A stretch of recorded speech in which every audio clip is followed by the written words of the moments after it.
Good evening, ladies and gentlemen. Welcome to PEAR SHAPED in Dystopia, London's second most fucking comedy club ever. Thank you very much indeed for being here, and I hope you're still here. Well, we're still here. That's about it. I think that will do. Yep. That's it. Good.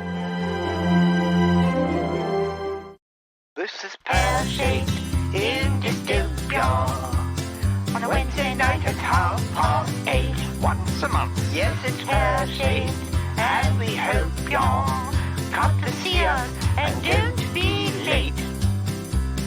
PEAR SHAPED is just a fiver to come in, and we hope you'll be coming back again to PEAR SHAPED in Dystopia on a Wednesday night at 8:30.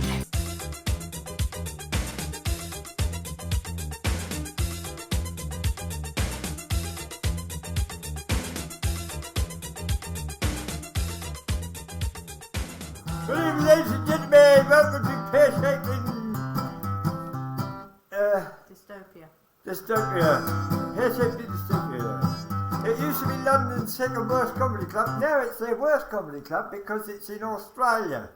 So that kind of causes a little bit of a dilemma for some people. Well, it's not just London, it's the universe now. The whole, the whole Cyberspace universe. What's left of it because of climate change and stuff affecting the whole universe. We had some bloke from Mars the other day was getting in touch saying, fuck me, it's hot over here. So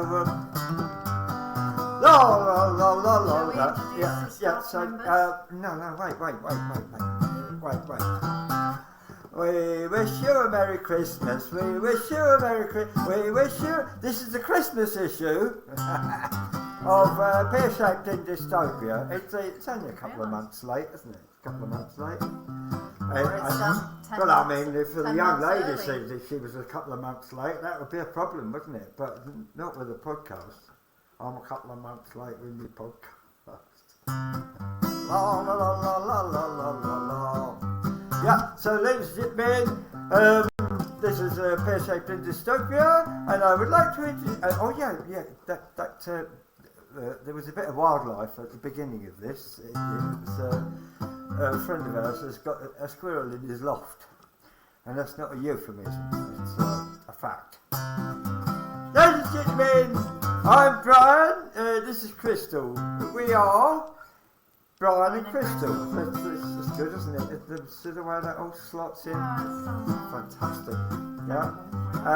And if anybody is in doubt, I identify as Brian. So I'm not sure who you identify. Do you identify as? I definitely don't identify as Krysstal. You don't? Alright. Okay, this is Brian and Butch. How's about that? How about that? I'm not sure I like that. So ladies and gentlemen, allow me please to introduce you to the staff, some of the delightful people that you will be meeting throughout this podcast. Some of them you're going to be meeting them several times for various reasons. So the first one, ladies and gentlemen, is Mr. Anthony Miller. Good evening. Ladies and gentlemen, Anthony Miller. Yes. Cool, calm and collected. It depends when they're watching it. Could be evening, could be morning. Well, it's morning here. Well, I think that's just another one of life's mysteries. Yeah. No, it's definitely morning. Yeah. You were saying? This is real light. This is real light. There's no. Is it? It's just the sunlight. Where you are? Yeah. So where you Yeah. are? Because you are Anyway, in the UK, centre of the universe, and we are in Australia, which is. I don't know whether we're in the centre of the universe. Have you disappeared? No, well, we'll be on the other camera. Yeah, but right. yes, it doesn't matter. We're buffering at the moment. Yeah, according we're to our buffering. screen. Yeah. So I'm buffering you. You're buffering me. Yeah. Right. So there's Anthony Miller, who is he's the brains behind this outfit. We do all the scummy stuff. he covers all the intelligent stuff, all the clever stuff, and he's so clever that I know he's funny, he's really funny, but half the time I haven't got a fucking idea what he's talking about. That's right, isn't it, Anthony? Do you know what I'm talking about? Unstable. Apparently we've got an unstable connection. But, well, it might be this having trouble connecting. This is often called... Yeah, but we are on Ethernet. Anyway, let's forget what the computer's saying to us and introduce another stuff. So, ladies and gentlemen, that was Andy Miller, one and only. Andy Miller. And our other regular is Mr. Al Mandolino. Al Mandolino, who plays the guitar or the mandolin. Yeah. It's, we were going to have a music act, but we decided to have Al Mandolino instead. Pardon? We're supposed to talk at different times. Yeah. I've got. You realise that we're going to spend the whole of this series with me saying you don't fucking talk at the same time as me. Yeah? So, say hello, Al. Hello, Al. Right, that was Al Mandolino. It's fascinating stuff. and now we're not all geezers on this show, are we? No. We're not all geezers. We've got lady, haven't we? We've got lady. Yeah, a woman. Yeah, a woman. Yeah. Another woman. Yeah. And what's her name? Elise. Elise what? I don't know. Harris? Huh? Yeah. Harris. Yeah. Well, there we say. See, that's what happens when you get a woman to announce the next act. So, Elise Harris, ladies and gentlemen. Give her a round of applause, please. There you go. Elise.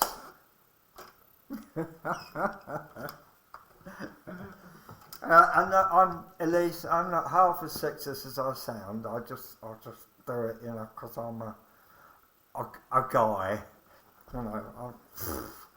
And talking of sexists, we also have Dickie Richards. Dickie Richards, ladies and gentlemen. Dickie Richards. We got some fucking filth from him later on. Yeah. The whole pear-shaped regular. Yeah.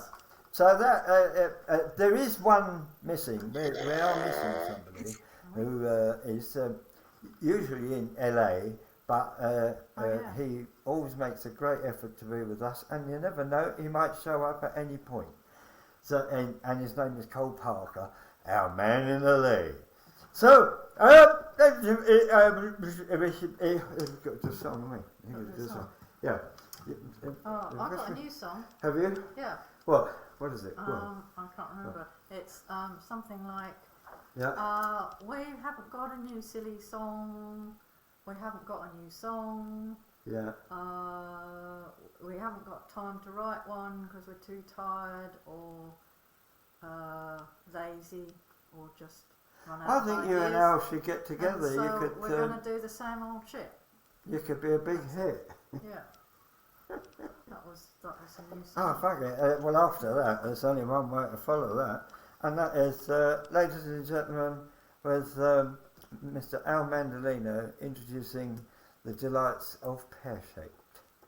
For many people performing at Pear Shaped, this would be their first experience of it. They'd come down the stairs in the Fitzroy Tavern to the basement room, past the toilets, open the little door there and come in, and they'd be confronted by me in an empty room.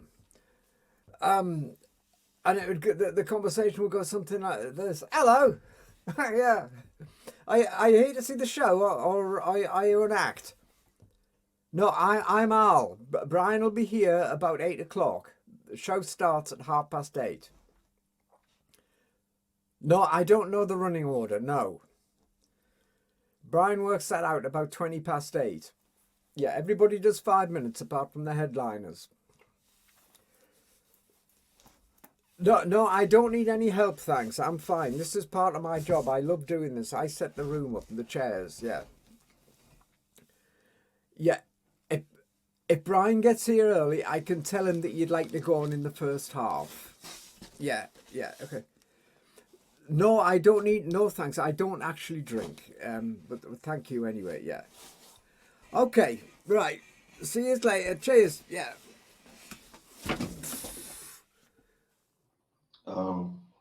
So that was Mr. Al Mandolino bravely recreating all the delights of the open mic circuit of,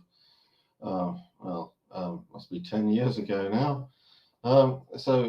Recreating all the excitement, moving chairs around and people standing on the chairs and the chairs getting broken and there being less chairs, and knowing that we would never get money for a replacement chair off the landlord, and having to have arguments with people not to stand on the chairs, because when the chairs run out, obviously the club will have to close because there will be nowhere for anyone to sit.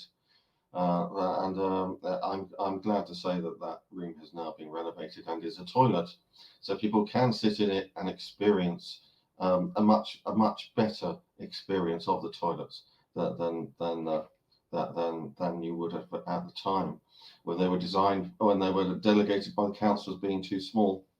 But that's the way of the world. There are less physical places you can go now. There's only 189 banks. There's 189 banks closing this year. There's 645 banks closing last year. But don't worry, because you can still do all your cash transactions and pay-ins that you might need to do as a small business at your local post office, which is much better, because they have a brand new computer system called Horizon, which will keep your money absolutely safe, and there'll be no problems whatsoever. Anyway, that's a link. I don't know what else I'm supposed to say because there's no audience reaction. God save the king, because another coronation will cost us £100 million. I think it's my job now to introduce the next act, who is the wonderful Mr. Dickie Richards. Hello, Dickie Richards here. I remember when I first met Brian Damage. I was living by the seaside, and I remember that Brian Damage moved into the house next door to me, became my neighbour for a while. And if you know Brian Damage, you'll know, it's common knowledge, you'll know that he's a very keen naturist. And what he used to like to do, was he liked to have his lunch. If the weather was nice, if it was sunny, he'd like to have his lunch al fresco. So in the summertime, he'd often be out in his garden, in his naturist garb, eating his lunch. And I remember one Friday afternoon, I was in my garden, and suddenly I heard this commotion, sort of flapping and sort of like squawking sounds coming from over the fence. And I looked over, and Brian was being attacked by a seagull. This massive seagull was attacking him. But it's not the bird's fault. It's not the bird's fault, because it's sort of like its survival instinct took over, and it just really, it couldn't resist. I mean, as soon as it caught sight of his battered sausage, that's it. It was on him. Anyway, he was sort of hurt, and I ended up calling the ambulance. And they were fantastic. Actually, the NHS and the ambulance people, they were fantastic, because they knew exactly what to do. And they rushed him straight to the minor injuries unit.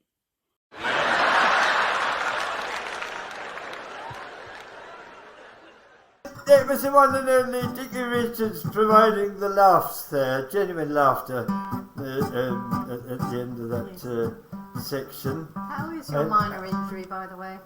My minor injury, it's coming along nicely, thank you. You haven't had any cosmetic surgery? No, but Dickie has, hasn't he? Yeah, you've seen Dickie there. Look, I obviously haven't had any cosmetics. I'm sort of lagging behind in the repairs department. But Dickie looked really fit there, didn't he? He's had a lot of work done. Yeah. He's had a lot of work done. Yeah. And we've got a song just for Dickie.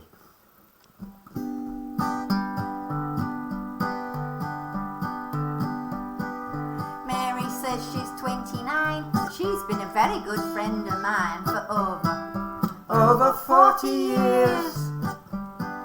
Her husband dyes his hair jet black, although he's back and sack and cracker at least 50 shades of grey. He can no longer use his eyes to demonstrate remote surprise or even vague recognition. Injected poisons can't be wise, but he believes own volition. So do yourself a favour and leave yourself alone. You've had so many nips and tucks, there's nothing that's your own. How do I recognise you when I meet you in the street? And you're wearing someone else's face and you've even got new feet. Young Helen's brand new plastic tits have started leaking just a bit, and the poor girl is looking So deflated. But we've had a whip round down the pub to get the buggers Pump back up, and when it's done, the lads will be elated. So why not try to age with style? You're only here for a little while. Don't you think it's a good idea To enjoy it. You won't be coming back again. So while you're at it, take that brain and Every now and then, just employ it. So do us all a favour and leave yourself alone. You've had so many nips and tucks, there's nothing that's your own. How do I recognise you when I meet you in the street? And you're wearing someone else's face and you've even got new feet. and you're wearing someone else's face. And you've even got new feet.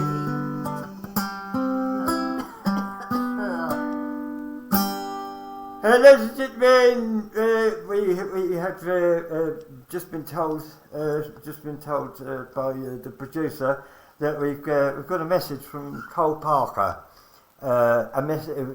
He wants it to be known as a message from America. Hi, So this is Cole Parker, live in Los Angeles for Pear Shaped in Dystopia Down Under. Now, we all know that the only reason Brian Damage has brought back Pear Shaped in Dystopia is because he's very lonely. Yes. He went all the way across the other side of the world, get away from all us fuckers over here, and then found out he doesn't like anyone over there either. You sure the problem's not everyone else, Brian? You sure?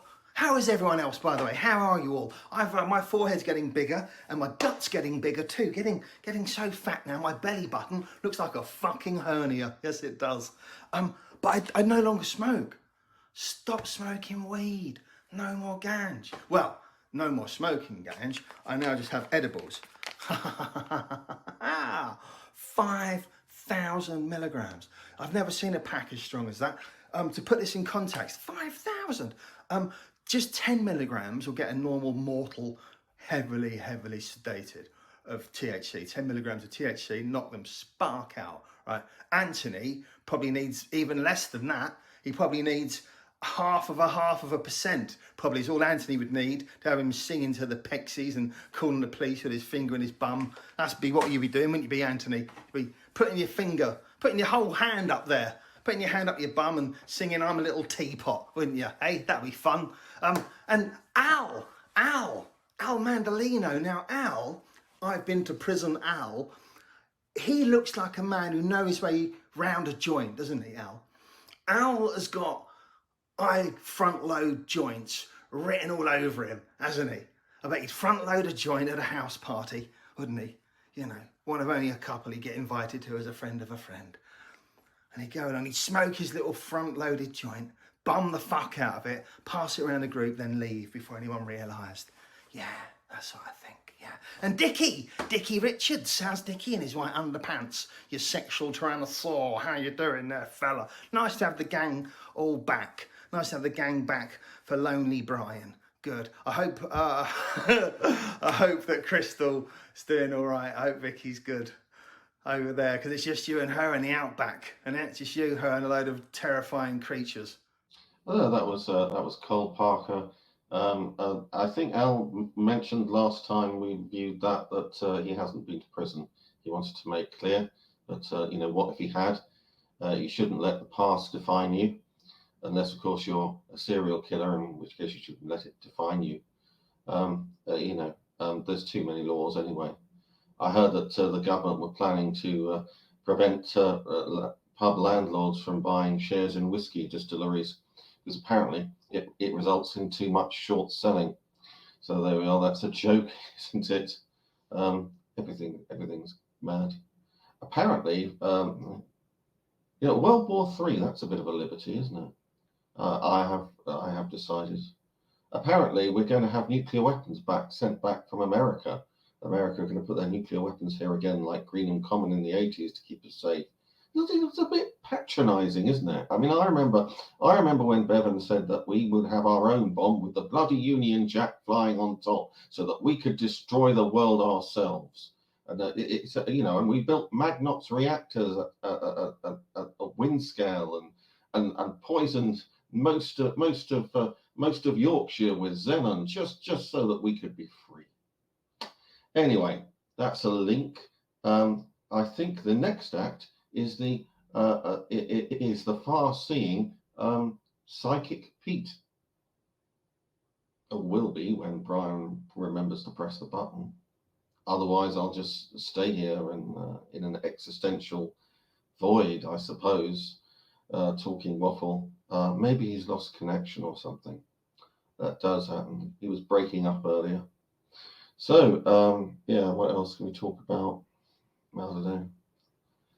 I don't talk to anyone anymore. I've even been blocked by Santa Claus on Twitter. So I can't even send him my list, because that's how he is. You know, if Santa Claus blocks you, you're isolated. I can't even get the list to him via the elves. They block me as well. Dentists, they're rubbish, aren't they? I went to the dentist. They're obsessed with X-rays. I think they're just too narrow-minded. Like, they should X-ray other things. For instance, I mean, why do they just X-ray your mouth in case you have, something broken that you don't know about when there's no sign of pain? I mean, that's silly, isn't it? They could X-ray your legs as well, because I could have a broken leg and not know about it. So we have some love and appreciation for the far-seeing Mr. Psychic Pete. Hello, I am Psychic Pete, and I am back with my predictions for 2024. And I am joined now with my psychic sidekick, Stephen Bob, who will help me predict and pronounce on the future of 2024. In January, which we are probably nearing the end of because it's already began, unless you are watching this later in the year, in which it hasn't started yet because it'll be 2025 soon, and then on and on and on. But only until 2026, when the world will end. But if you are watching it before 2026, between January and December, then it will be sometime in 2024. Anyway, 2024 will be the year where in January great storms will arise in the sea by Barry Island, and it will rise and Barry Island will become a Barry Island again, an island in the storm. It has not been a storm, it has not been an island. It has not been an island storm since quite a while. Since Barry Butlin's closed, it probably wasn't an island then. It is an island now, it's not an island now. It will be again. Trust. In February, the Ides of March will be upon us, even though it will be February, and March is not for a couple of weeks. So in February, what will happen, Bob Stephen Bob? Bob Stephen Bob's got a different voice to me. See, that is Bob Stephen Bob.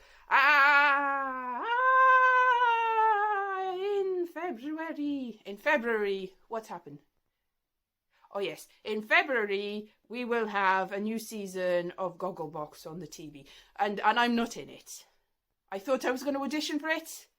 They didn't accept me. Never mind, it is beyond my predictions. I predicted I was going to be in it. That's one on me. I'm not right about that. In March, we will have a quiet March, and nothing much will happen really, except on the 27th of March, when I will have a big pizza. Anyway, in April, it's my birthday in April. April will be amazing, and it will be the April to end all Aprils, because it won't quite. Another 2, and then we're done. None after that. Obviously, the aliens are gonna sort of invade at the end of May, but we'll have already watched Doctor Who some of them by then. So we'll be like, oh, well, that's some comfort. Anyway, in June, we had a storm in January, remember? By the time June comes, it'd be very, very, very mild. And we'll have a couple of clouds in the sky and fluffy ones. And we'll go, oh, that was a nice June, which is just as well. Because July, what's going to happen in July? Oh, yeah. In July, we're going to have 3 to 4 inches of rain just around the Finchley area. And then that'll sort of drift down and create a big landslide sort of flood. So by the time it gets to the sort of Thames Basin region, it will turn into like a sort of massive cataclysm. And then everybody in that area will be drowned. So I'm sorry about that if you live in that area. I would get to higher ground if I were you. Anyway, where am I? August. August is the month when everyone goes to Edinburgh. So that's what's going to happen, basically. In September, what's going to happen, Stephen Bob Stephen? Nothing. Nothing will happen in September at all.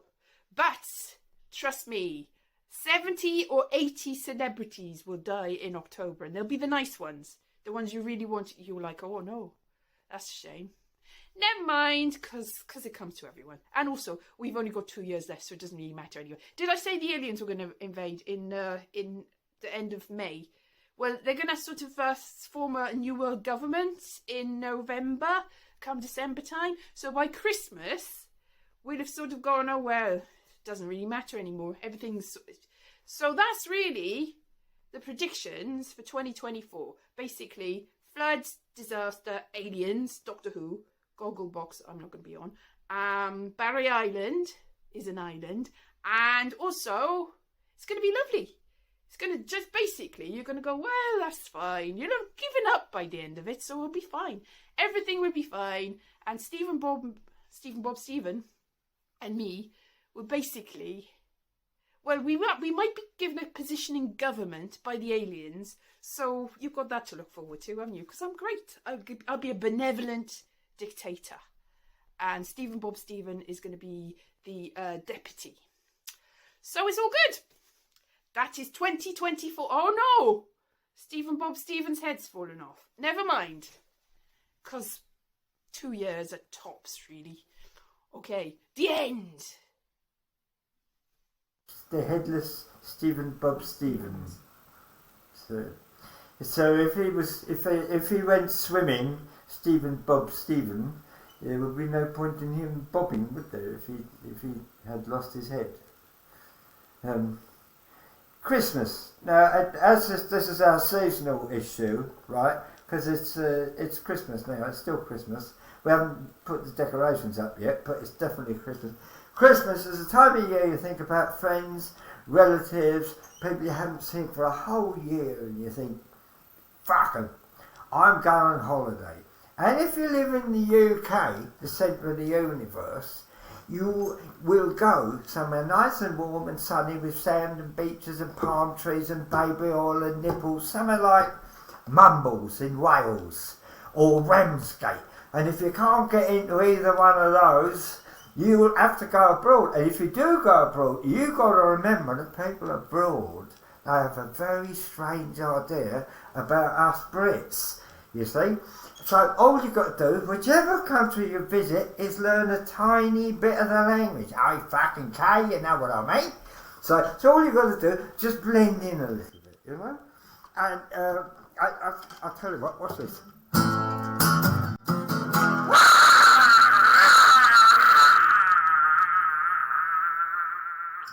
In Spanish, that means, hello, I'm from England. Where's the fucking pub? We had some fun at the disco they run at the hotel Torres Molinos. We ain't got time for nagging, cause we're too busy shagging at the hotel Torres Molinos. We was pissed on the plane, we got pissed again at the hotel Torres Molinos. We ain't been fucking sober since the moment we came over to the hotel Torres Molinos. T-O-R-R-E-S-E-M-O-L-I. What? Spanish bit. Spanish bit. Ah! Ah! Ah! Tapas dancing. You should have seen the punch up. When I went and brought me lunch up at the Hotel Torres Molinos. I told him it's not cool. To vomit in the pool at the Hotel Torres Molinos. We sat and watched the swimmers do the breaststroke through me dinner at the Hotel Torres Molinos. They all jumped in the showers, stayed in there for hours at the Hotel Torres Molinos. T-O-R-R-E-S-E Molinos. We go there every year, you must have seen us. We get pissed and then we flash a penis. We try to do the best we can. Show that we are Englishmen. Over it and represent our country and our countrymen. T-O-R-R-E-S fucking Molinos.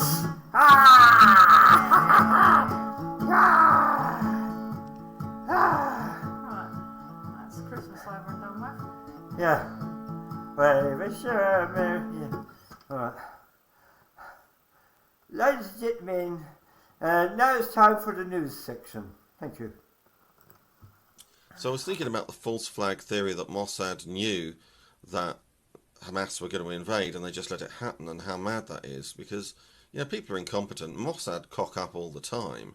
They're completely incompetent. They're a bunch of clowns, really. For instance, you probably remember after the Second World War, Israel decided to assassinate all the Nazi war criminals, and their hit rate was actually 3 out of 12. Like, they discovered Brunner, who was Eichmann's assistant, lived outside Damascus, so they sent a man to the post office in Damascus with a letter bomb, and the man behind the desk said, you can't post that here, mate, it hasn't got a return address, because that's the last thing you want when you're posting a letter bomb, is for it to need a return address, so that someone can write on it, return to sender, Nazi unknown, no SS man for this bomb. So they had to think of somewhere that the bomb could return to, where someone would know it was a bomb and not to open it and all of that. But eventually they did get the bomb out to him, and it didn't kill him. So they decided to try again, but of course he'd be expecting another letter bomb. So they had to think, well, where can we send it from that he won't suspect? And they discovered that he was subscribed to a neo-Nazi magazine that came out of Austria. So they discovered the post box in Austria that this was post from, and they sent someone out there with another bomb to put through the post box so that the franking marks on it would look believable as a neo-Nazi magazine being sent from Austria, although it was actually a bomb. But they hadn't measured the size of the hole in the post box, so it didn't fit in, so they had to improvise and make it smaller, and then it didn't work again. And eventually, Brunner just died of old age waiting for these Mossad anti-Nazi letter bombs to arrive. And that's just how it went, because you think assassination's easy and you just send in a load of men with guns, but that kind of alerts people. Like, they tried to rub someone out in Bolivia with guns, and the man had a Rottweiler, so that didn't go very well. The Mossad people just got bitten a lot, and then the police are alerted, so it's less likely to come off next time. So you have to think outside the box if you want to assassinate somebody. Like, they tried to kill Khalid Marshall, who was the Hamas man who won the election in 2006. He wasn't the man who started Hamas. That was a paraplegic bloke. And you have to give it to Hamas that while they do kill a lot of Israeli people, on the other hand, wheelchair access to public buildings in Gaza is now excellent. Now, they tried to kill Khalid Marshall with poison administered via the ear. Now, you're probably thinking, I haven't heard of many people being poisoned via the ear, and there's a very good reason for that. It's because it doesn't work. But, you know, a poison tip umbrella had been tried before, and they couldn't get close enough to do his food, so somebody just said, well, I've got this great idea, we'll just shove it in his ear. But, of course, it didn't work. The slow-acting poison was meant to be fast-acting poison, but because it was administered via the ear and not into the bloodstream via the alimentary canal, it was so slow that he took weeks to start to die, and the King of Jordan started ringing up Benjamin Netanyahu saying, you know, give him the antidote, because otherwise I'm going to war. I'm going to have a war with you. And Benjamin Netanyahu's like, no, go to war. I'm not giving him the antidote. And eventually Bill Clinton rang up Benjamin Netanyahu and said, look, leave it, mate. He's not worth it. This Hamas is not worth it. Just give him the antidote. It ain't worth your time, mate. I'll sort it out. There won't be any more trouble from Hamas. I'll sort them out. But that was one of their less ludicrous assassination attempts, actually. Probably the worst cock-up they did was Saddam Hussein.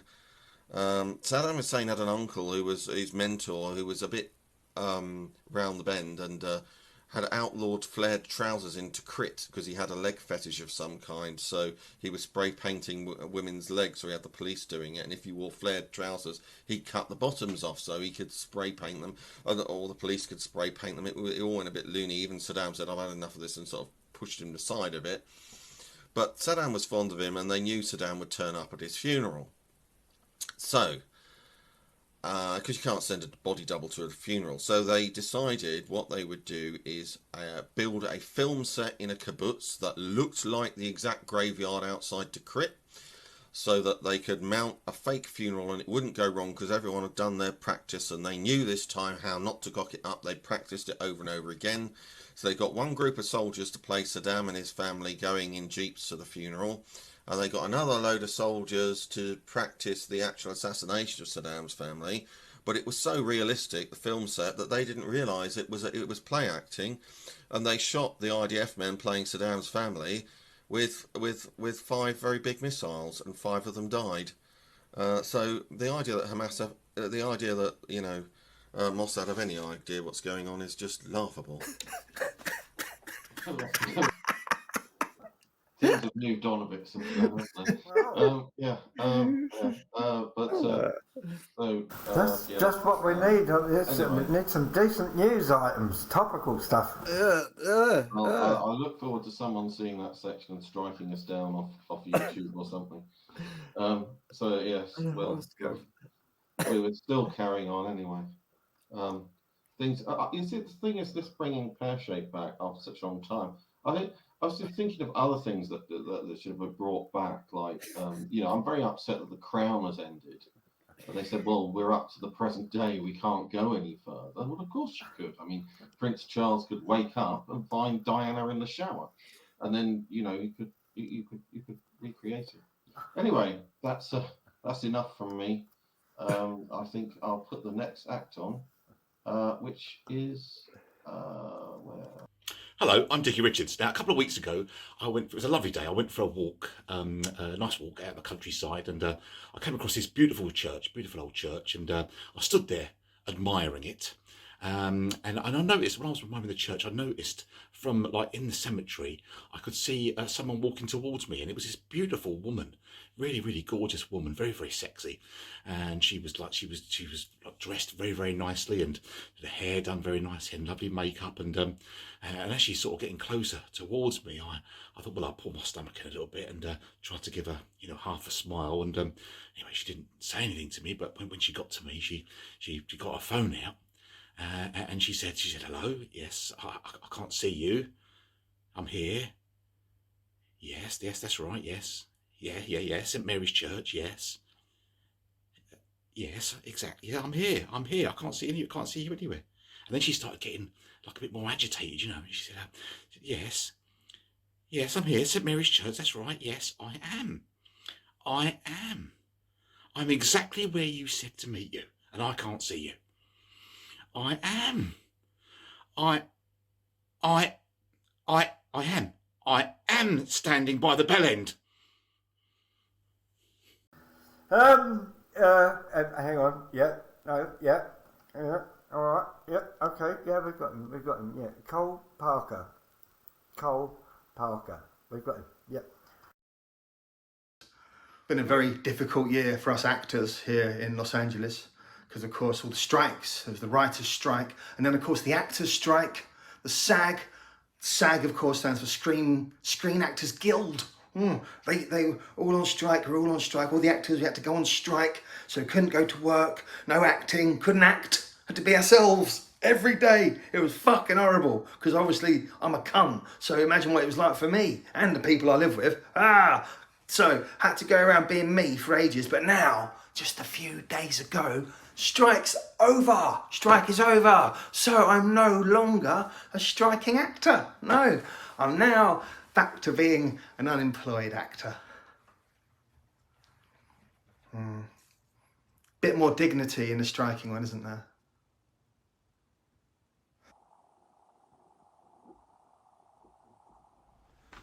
So, I live in the States, and I was looking at social media the other day. My social media, my Facebook, it's 50% Brits, 50% Americans, right? And there was a photograph of a guy walking along a pavement, what the Americans would call a sidewalk, you know, they're different to us slightly. And the guy was walking like with his side closest to the shops, and the girl was walking next to the curb, close to the road. And the whole point of this thread was that they were shaming this guy because it's bad manners apparently. I didn't know this when I got to the States, but apparently if you're walking down the street with a girl, the guy has to be on the street side and the girl has to be on the side of the shops, right? That has to happen, otherwise the man is a pig. He was a pig. Apparently they were calling him all these different names, or piling on, and like all these people go, oh, what an asshole! Well, I bet that guy still lives in the basement with his mum, and they're all fucking having a go. I know I can't do an American accent, and they're all having a go, right? But that's a thing. That's an actual thing, right?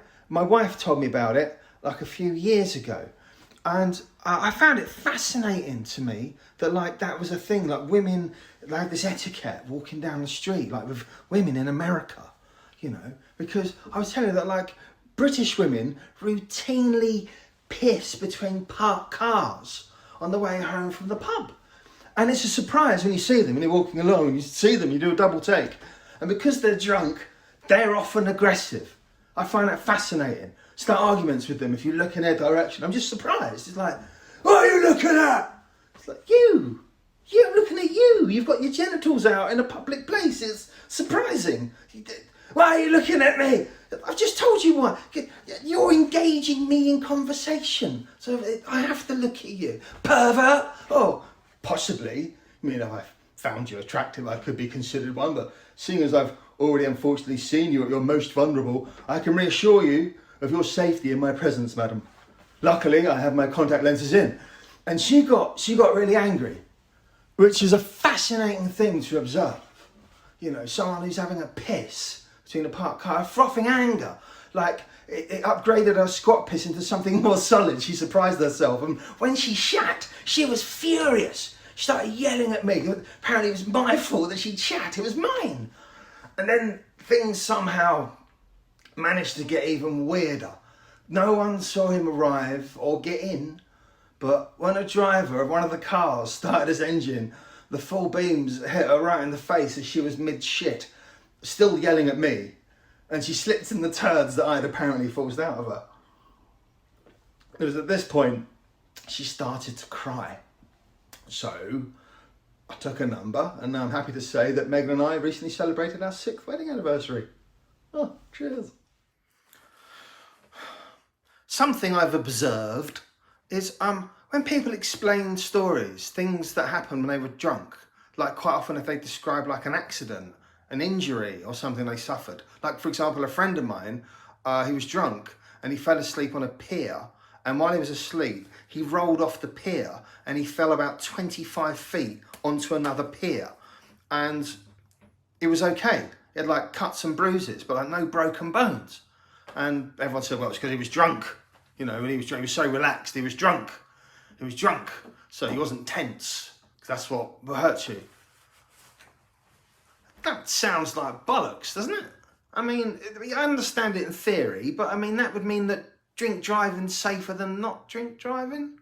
Drink walking. If you're anywhere in the street, you should be drunk in case a car hits you. You should be nice and relaxed, wouldn't you? You know, I don't know. It's like, lucky you were drunk. Lucky you were drunk when that shark bit your fucking leg off. Yeah, but then, you know, lucky you were drunk when you were on holiday and you had that terrible, horrific injury. And now you got to fucking speak for a machine. Yeah, lucky you were drunk. Because if I was sober, I probably wouldn't have been hanging off the balcony at 5 o'clock in the morning, singing ABBA songs, a medley of ABBA hits, and swearing at anyone who challenged me. Lucky you were drunk. When those families you woke up kicked the fuck out of you. Lucky you were drunk. Yeah, I was lucky, yeah. Didn't feel it as much. Lucky. Good. Well, I'm glad we've had this chat. What, is this going to be monthly again, is it? Fucking monthly. I've got to do 5 minutes of new material. I say material. It's not really material, is it? It's me having a breakdown. Again. Until next week, this is Cole Parker live in Los Angeles. Thank you. I realise I said see you next week when really I previously was talking about it being monthly, but thereby showing that I'm still a spaz. That's right, spaz. That's a word we can't use anymore. No, spaz. Paul Parker there with going a bit Ricky Gervais at the end. Yes. Talking a bit, I don't know, he was talking about physics of falling over, but I think there's something in this. If you're relaxed, you don't get injured.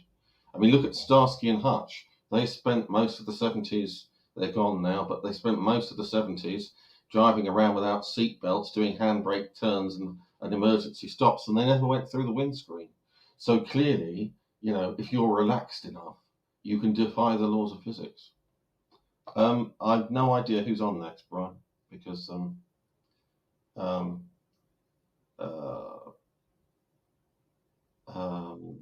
Oh, it's Al again. Yes, the wonderful Mr. Al Mandolino. Okay, meet Henry. Bonjour, absinthe. Henry de Toulouse-Lautrec, who's going to be on the decks back here. Yes, right. I'm going to have to help Henry out here because he's good at sideways movement. Oh, yeah, absinthe. But he's not very good at reaching back. Absinthe. Okay, so here we go. Fabulous. Et ce soir, nous avons fini. All right. Here we go.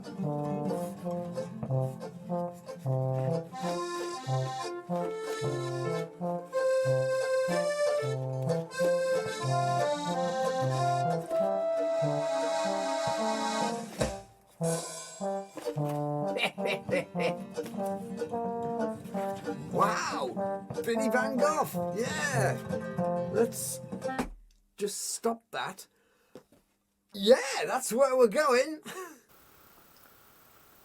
Well,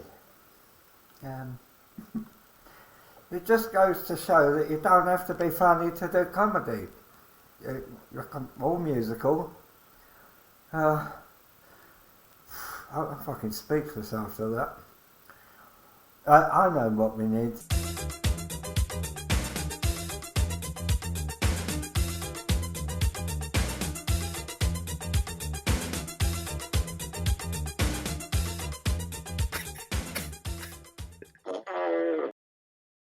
That was no ordinary squirrel.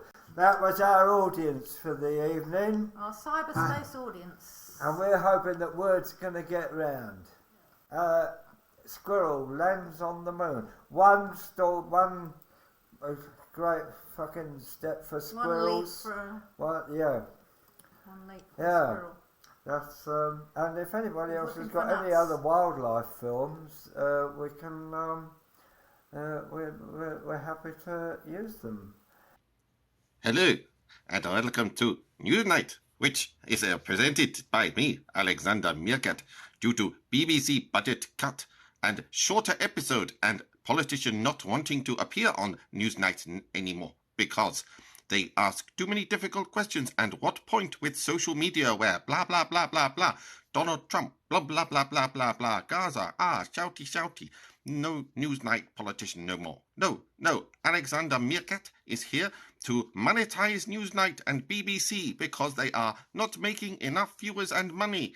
So we now have special interviewees who are cheaper, like people from entertainment, like Cole Parker and Toby Haydock, who have nothing better to do than to appear on Newsnight.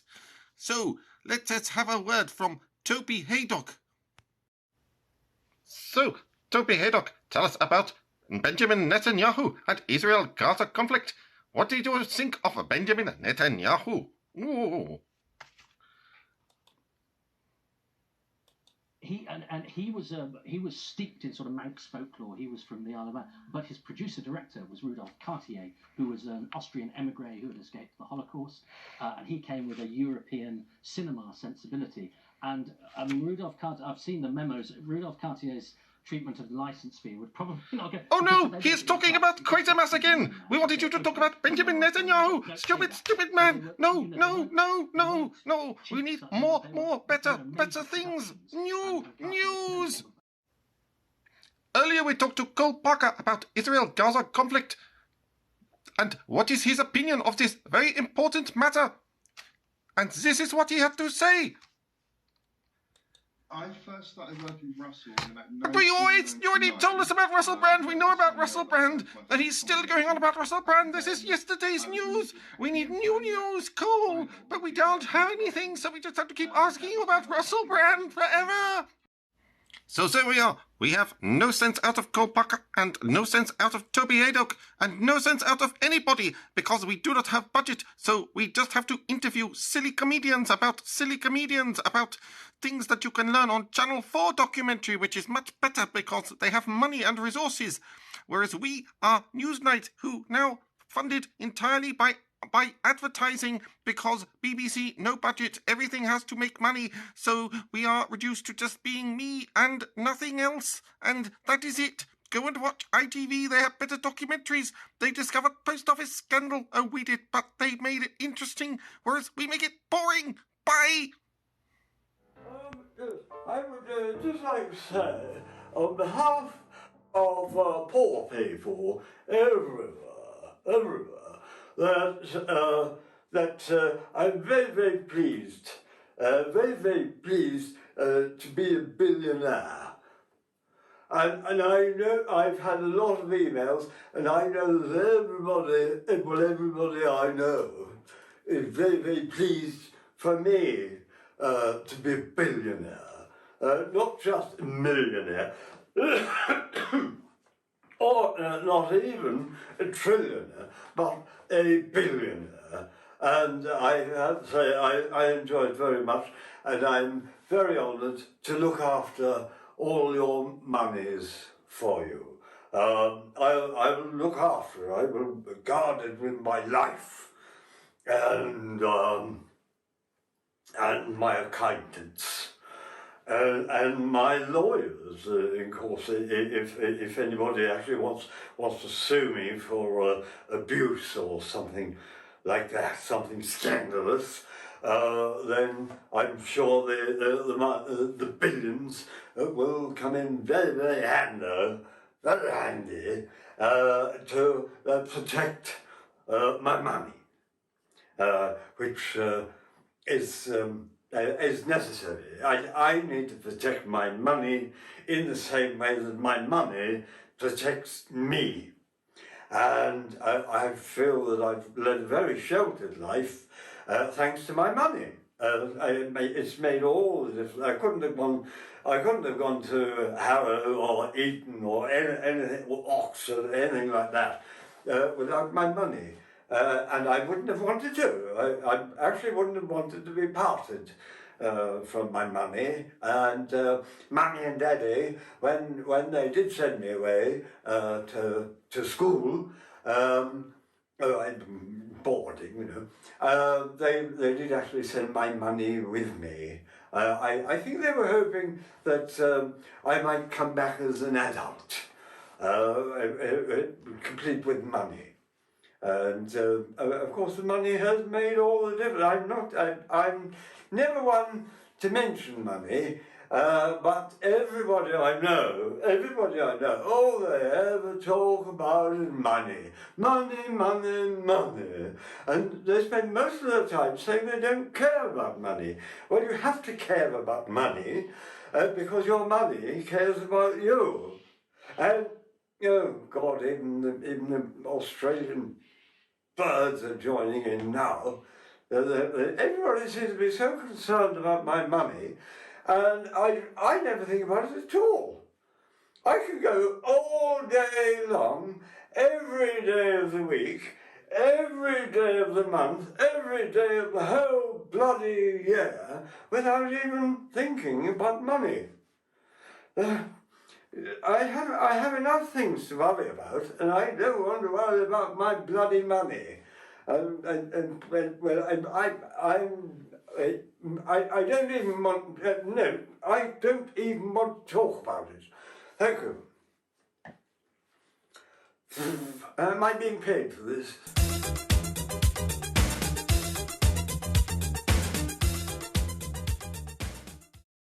Roll call! Roll call! Ladies and gentlemen, the first act you saw this evening was our Mandolino!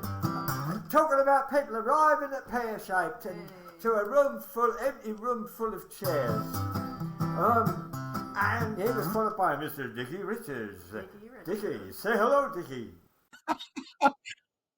There we are, that was Dickie, that was good, good. Oh, hello, Dickie. Yeah, Happy Christmas, everybody. Happy Christmas, everybody. Yeah. Merry Christmas. Oh, jingle bells, jingle all the way. And after Dickie Richards, we had a message from America, from Cole Parker. Hey! He was fucking filthy tonight, wasn't he? I've never heard him. Have you been writing his stuff, Dickie? You've been writing Yes, I have. jokes for him? I have, yeah, I've been sending it over. Well, Been wiring it over for him, yeah. He's gone very Hollywood Enquirer, hasn't he? Yeah, it's fantastic. I mean, I haven't heard the word spaz for about 40 years, but it's nice that it's not just Pear Shaped that's coming back. That word made me write a new joke. I can't tell it while we're live, so I'll tell you at the green room. Oh, good. All right. Save it for when we're off air. Okay. We'll be off. Because it's racist, sexist, and ableist. But Well, you can't say nothing nowadays, can you? You can't say nothing. You have to say anything. You can't say nothing, can you? Eh? Yeah. It's I find it great that there's all these comedians about my age all going, I can't fucking say nothing nowadays. They fucking look at me. I like to include everybody in me. Do you know what I mean? It's fucking disabled them because I love it. Being involved. Yeah. What the fuck am I doing? Some of our best friends are disabled. Yeah, some of our best friends are disabled. And you wouldn't be able to tell the difference. No. And some of them have got wheels. You know what I mean? But it's just something for us to aim for. It won't be long now, I'll have my own wheels. I think that joke's got legs. Have you made a wheels? Yeah. Hang on, Al just made a joke accidentally. Yeah. Say that again, Al. I said, I think that joke's got legs. There we go. See? Give him a laugh. Give him a laugh. Wait a minute. Go on. Wait. Just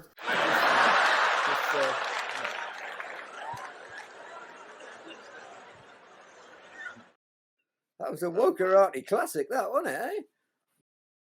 fucking brilliant. I don't know how the hell you came up with that one. I missed that. Even Anthony didn't come up with that one, and he's got his finger on the pulse. Right, it's carrying on with the roll.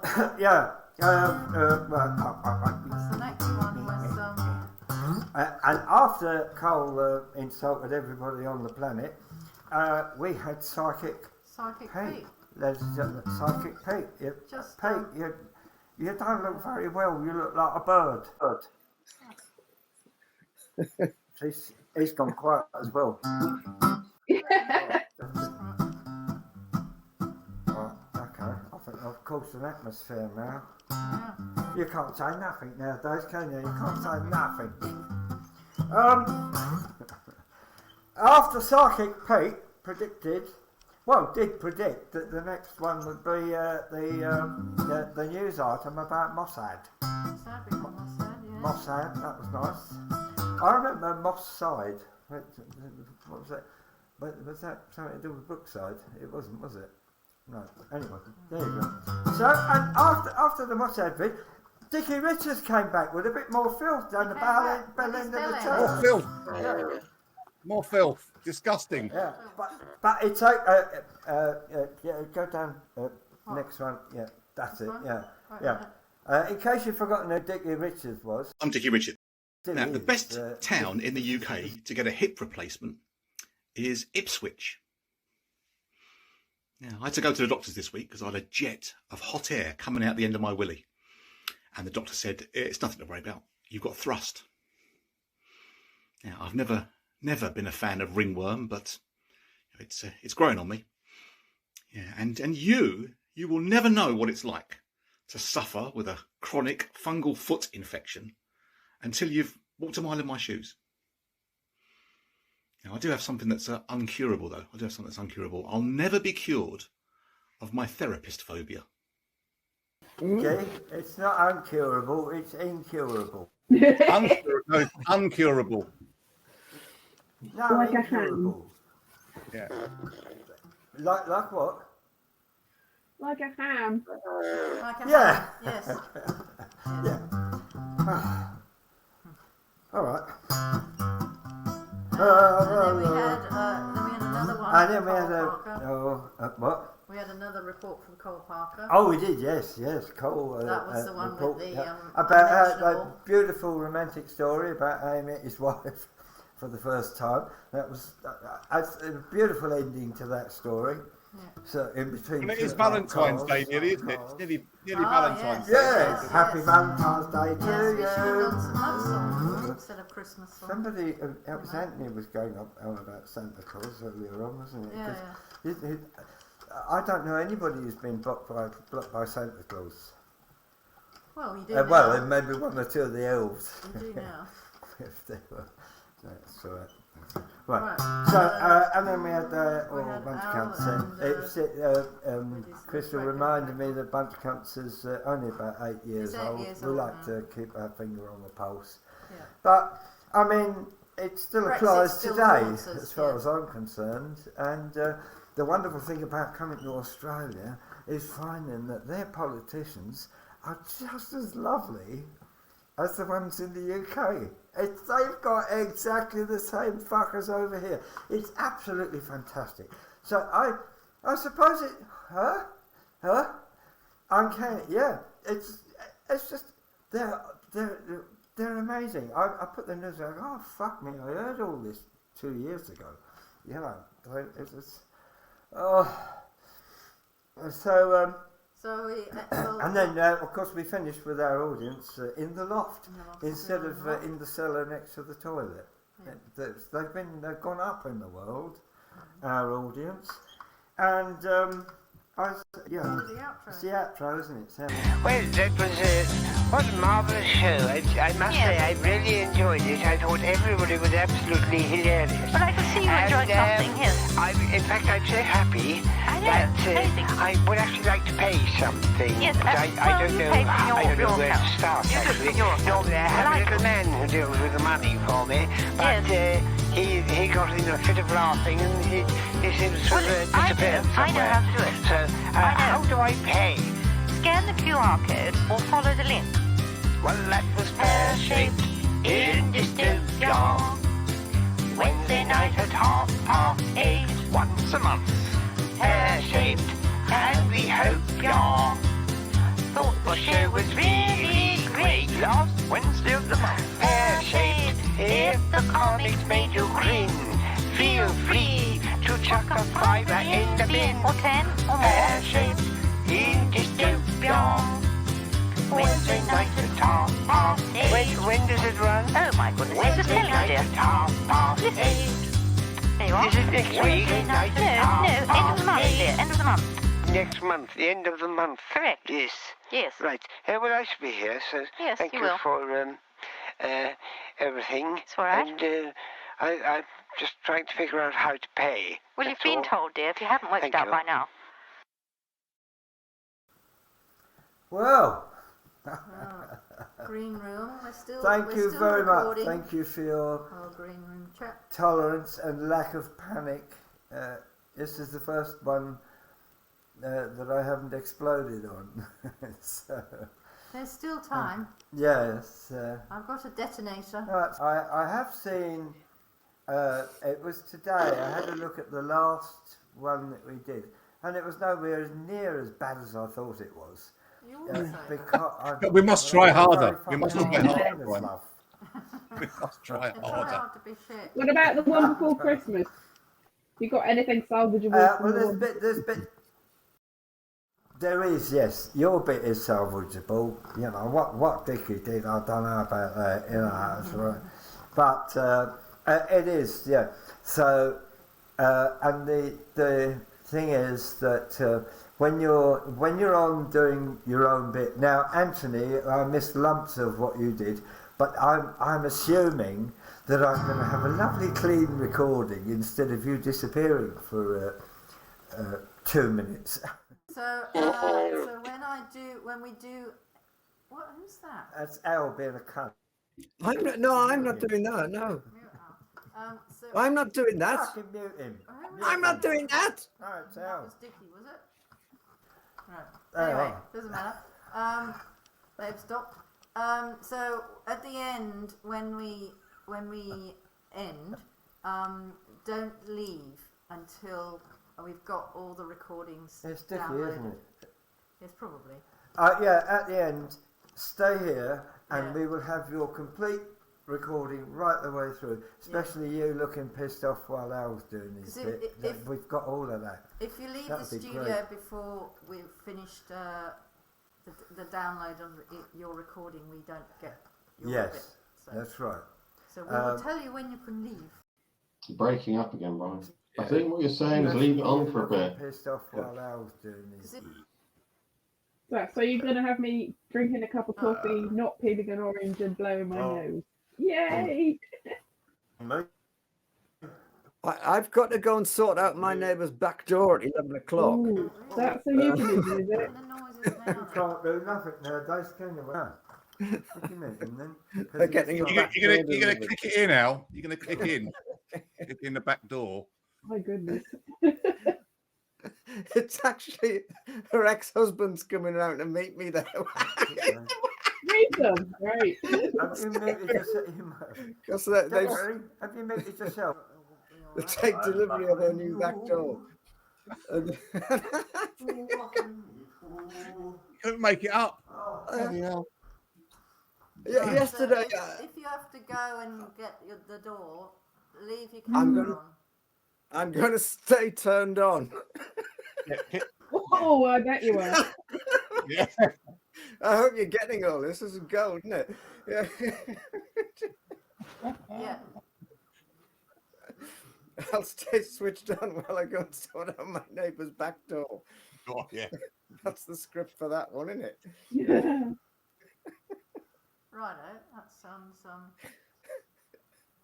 slightly euphemistic, but we'll see. Right, well, I'll be back in a minute. Oh. I'm gonna disappear. Oh.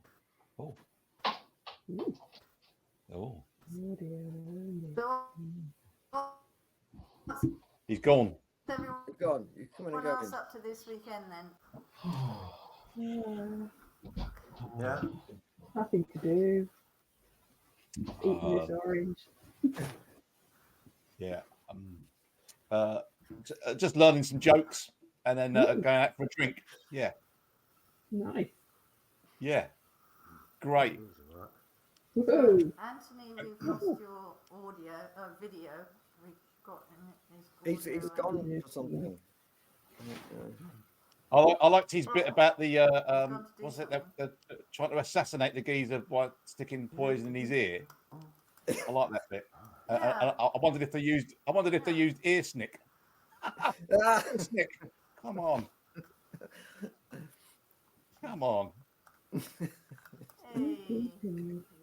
Hey, come on. That was a budding attempt. No. There's some interference coming over this line, isn't there? I think. Yeah. Hey, me?